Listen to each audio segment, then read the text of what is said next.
estamos de vuelta con la hora de opinar. Vamos a esto, miren, vamos a analizar la situación de la legalización del consumo de la marihuana y tal vez de algunas otras cositas, pero sobre todo de eso, para usos lúdicos en México. A ver, vamos a hacer un poquito de antecedentes. Como ustedes saben, Morena, el partido Morena, presentó a finales del año pasado, muy rápido, una iniciativa de ley en el Senado para regular producción, venta y consumo de cannabis. Bueno, también había dicho Morena que incluiría la despenalización del cultivo de amapola para fines medicinales. Es otro tema. ¿Y qué ha pasado? ¿En qué situación está la legalización, pregunto, de la marihuana en México? Bueno, pues para hablar de esto y de asuntos que se le relacionan, porque la semana está muy caliente con temas, por ejemplo, de seguridad, que van pegaditos, está el abogado Juan Francisco Torres Landa. Bienvenido. José, qué gusto saludarte. Muy pertinente, creo, a ver si estás de acuerdo, volver, ¿no?, al tema de la marihuana. Fue, si te acuerdas, una como de las primeras propuestas sonadas así de la llamada Cuarta Transformación, nada más entrar al poder, digamos, y de pronto, como que se desvaneció. Es muy importante porque efectivamente lo que hemos visto es un enorme vacío. Y es un enorme vacío que no se circunscribe solamente a esa iniciativa que efectivamente la presenta la hoy secretaria de Gobernación, anterior ministra y en ese momento senadora, donde parece que finalmente hay una apertura de decir, oye, en el tema de drogas estamos cometiendo un error fundamental porque la prohibición no ha generado los resultados deseados, por el contrario, ha generado enormes problemas, ellos les llaman daños colaterales, es el término pomposo, ¿no?, para hablar de muertos y para hablar de destrucción de instituciones y una serie de debacle que podemos dedicar unos minutos a eso. Entonces, de repente se abre la posibilidad y presentan la iniciativa. Y con la benevolencia, digamos, o la expectativa de muchos que hemos estado en esto ya durante varios años, de decir, caray, antes se requería voluntad política, pero además se requería del consenso de varios partidos. Claro. Y no, ahora ya no, porque dentro de lo malo de haber perdido la fragmentación parlamentaria, ahora sí vamos a tener el empuje para que esto se resuelva rápidamente, ¿no? Controlen ambas cámaras, entonces esto va a fluir como mantequilla. Y de repente pues se empantana y se empantana y se empantana y ya llevamos muchos meses y no se dice nada. Claramente no está en la agenda, no está en la agenda hoy, no está para el extraordinario y pues no sabemos cuándo finalmente se va a hacer. Lo que nos lleva a una conclusión muy clara, porque ya ahora ya lo entendimos. Como esto es un tema de instrucciones, no ha venido la instrucción de Palacio Nacional y mientras esa instrucción no llegue, los senadores y los diputados de Morena no van a actuar. Bueno, y es grave desde muchos puntos de vista, diría yo.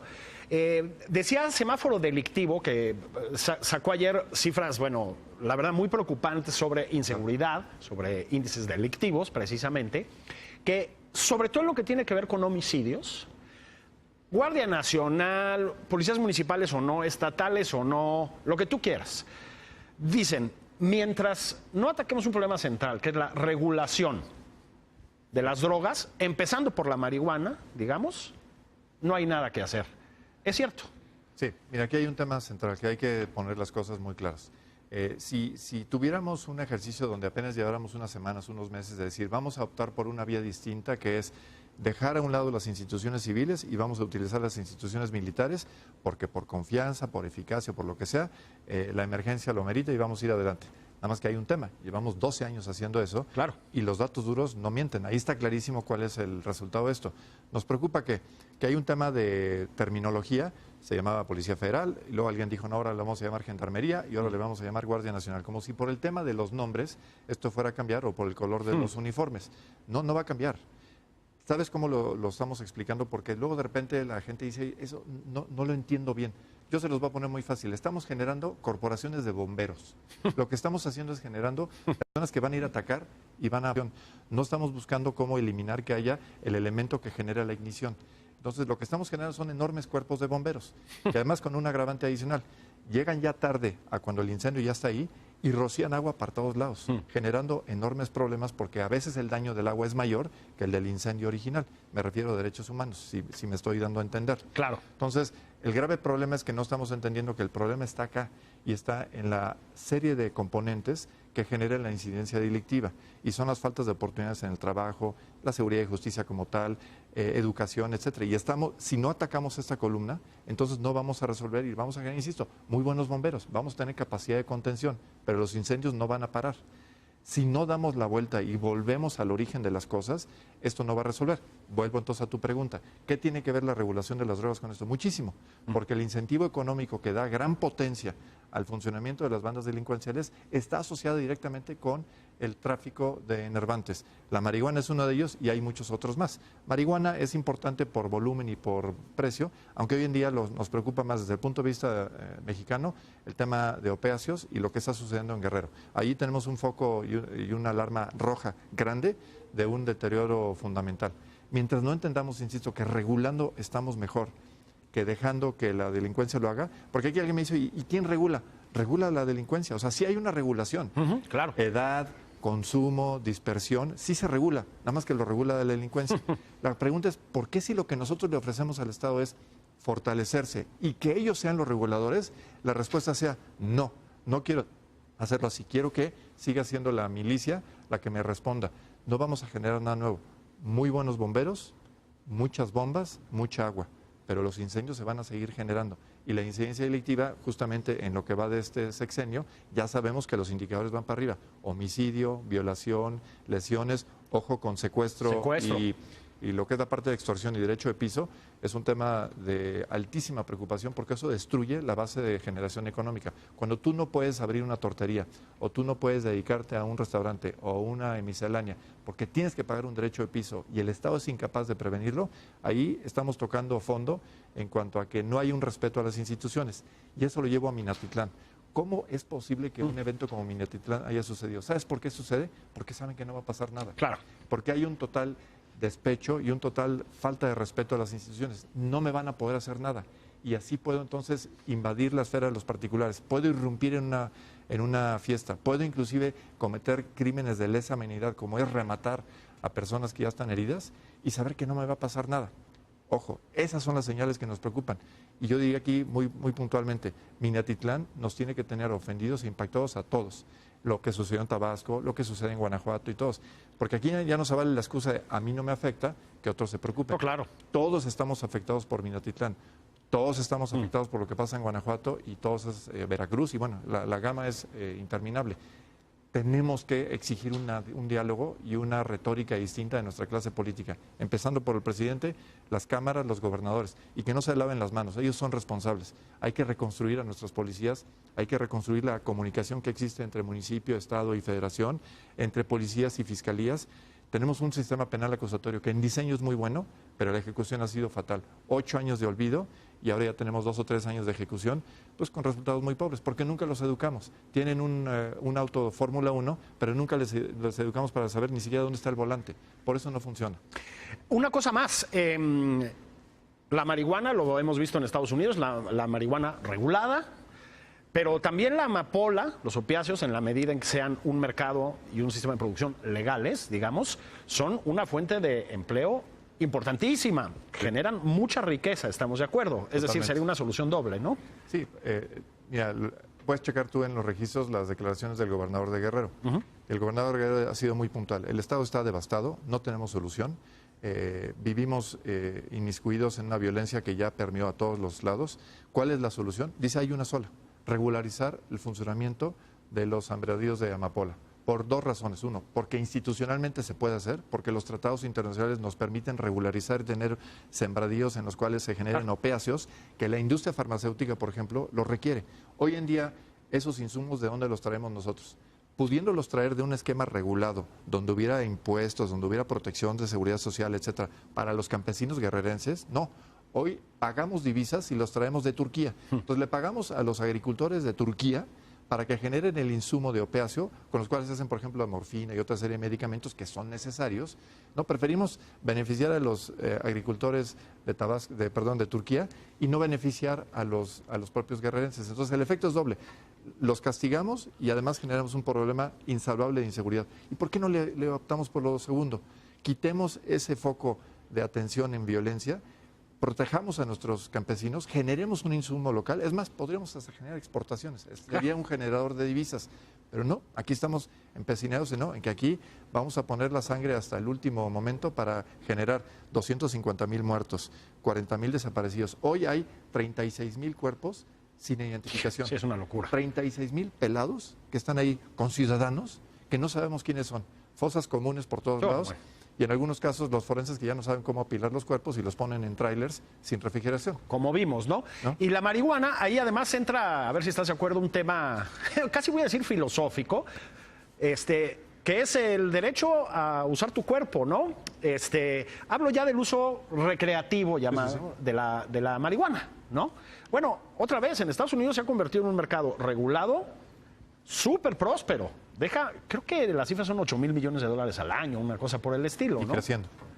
Y en México algo pasa que no podemos asumir, lo voy a decir muy coloquialmente, que la gente a lo mejor tiene derecho a fumarse un toque, ¿no? O sea, Pero además ahora eso hubiera sido filosóficamente viable y conforme a la reforma de 2011 en materia de derechos humanos hubiera sido perfectamente sustentable. A partir de la resolución que nosotros obtuvimos de la Corte en 2015, empezamos 4 personas, yo soy uno de ellos y hay otros más, y empezó a generarse un poquito, digamos, esa base jurisprudencial. Hoy esa base es obligatoria. Entonces, la gran pregunta es, ¿cómo es posible que si tenemos las bases jurídicas para obligar a COFEPRIS a expedir los permisos, los niega, un juez de distrito tiene que otorgar hora del amparo porque ya es obligatoria y le tiene que expedir la autorización? ¿Dónde están los legisladores para decir, oye, tenemos un problema legislativo, corrijámoslo, nosotros somos el órgano encargado de corregirlo? Ya no hagamos esta simulación de que se lo niegan, va al amparo, se lo otorgan, etcétera, pero es de uno en uno, es una locura. Perdemos tiempo en cosas que ya son superadas, ya ese es un tema que ya está perfectamente superado.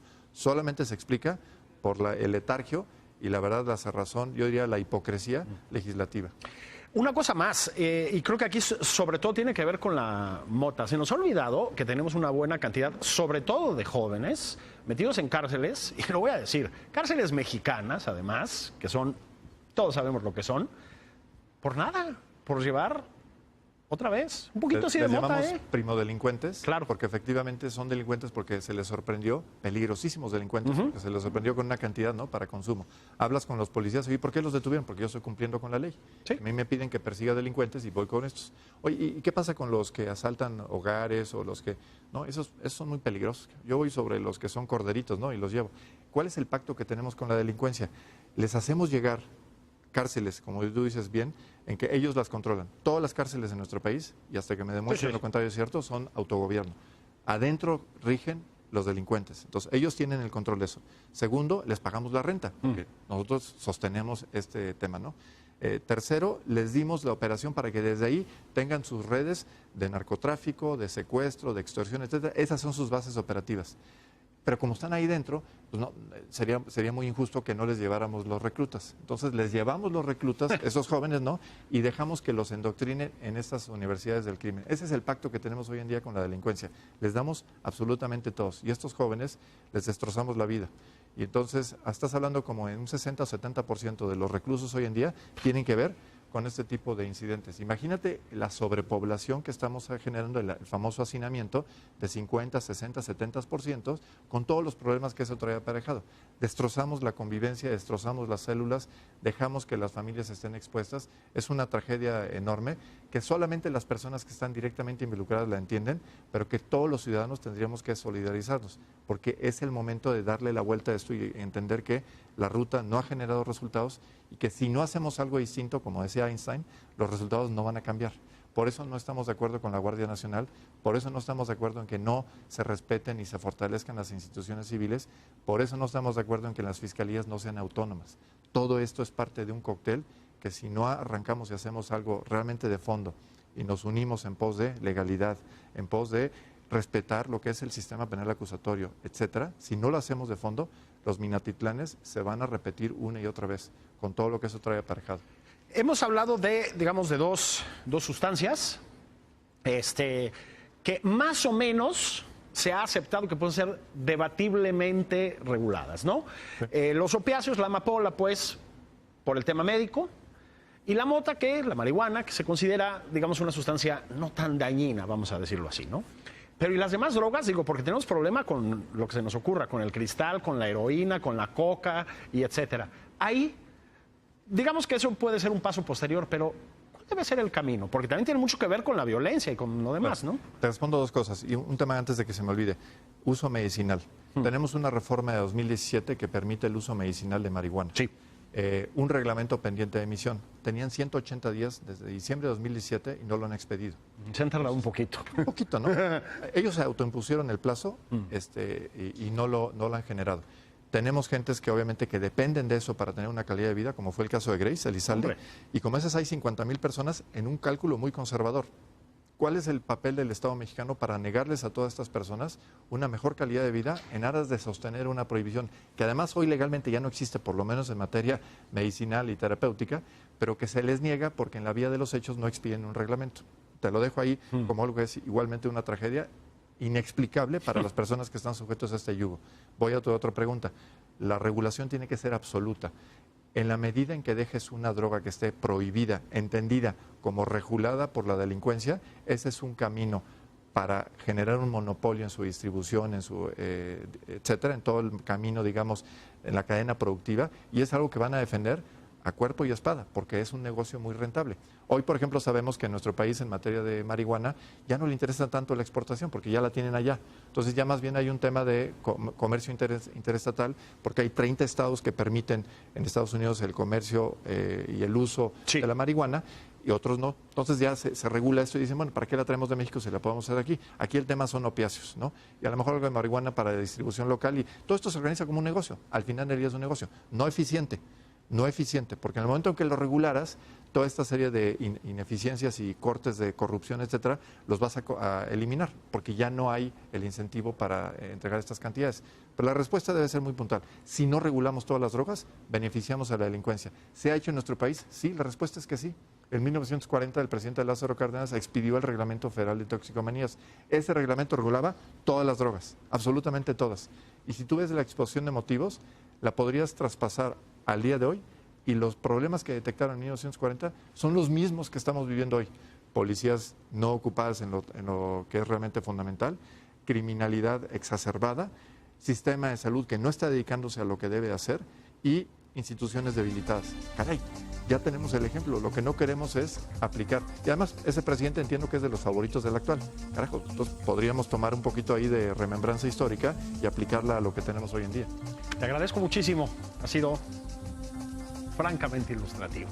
Gracias. Muchas gracias, nos vemos preocupados, eso sí.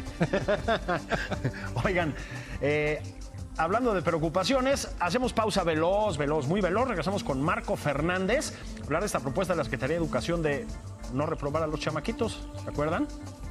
Esto es la hora de opinar, no tardamos nada, ahí venimos.